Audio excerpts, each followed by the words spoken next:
may mga tao na maka-Diyos pero walang takot sa Diyos. So kahit alam nilang nakikita sila, nagtutuloy-tuloy pa din.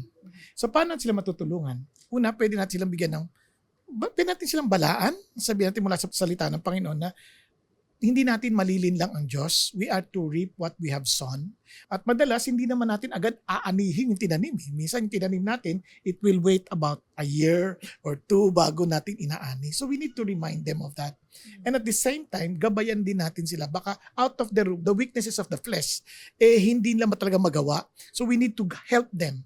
At kung willing silang magpatulong, bakit hindi? Tulungan natin. Pero kung talagang ayaw lang talaga nila, dahil hindi nila maiwasan na talagang ito gusto kong gawin eh. So, hiyaan lang natin sila sa Diyos. Parang prodigal son. Minsan kailangan mong pabayaan hanggang sa dumating sila sa kanilang mga senses at manumbalik sa Diyos.